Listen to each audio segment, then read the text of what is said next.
Dovoľte mi, aby som vás privítala v mene spoločnosti Interagros, ktorá vďaka svojej celoslovenskej pôsobnosti je v úzkom kontakte s väčšinou slovenských farmárov. Aj vďaka tejto úzkej spolupráci si vieme lepšie predstaviť, aké nároky a výzvy sú kladené na vašu prácu a na vás.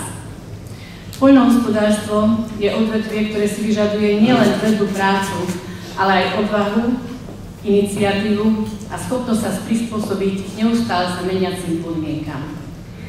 Úspešný agromanažér musí byť nielen odborníkom a lídrom, ale aj vizionárom, ktorý vie reagovať na všetky podnety a všetky zmeny, ktoré sa nám bohužiaľ dejú v tomto odvetví.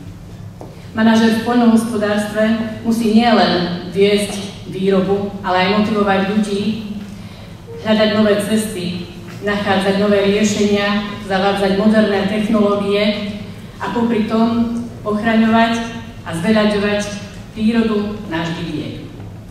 Laureátom za spoločnosť Interagros je človek, ktorý všetky tieto atribúty spĺňa.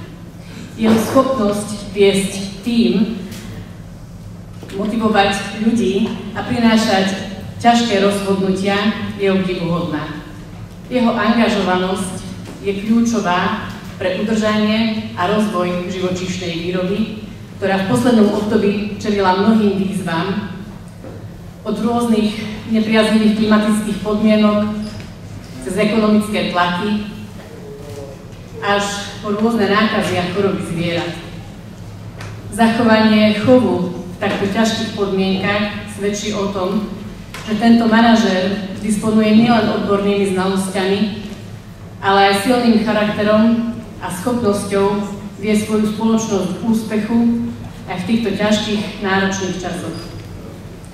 Dovoľte mi preto, aby som v mene našej spoločnosti odovzdala toto prestížne ocenenie, ako aj tomu prislúchajúce vecné dary vo forme osív repky z nášho pestovateľského programu Enagold.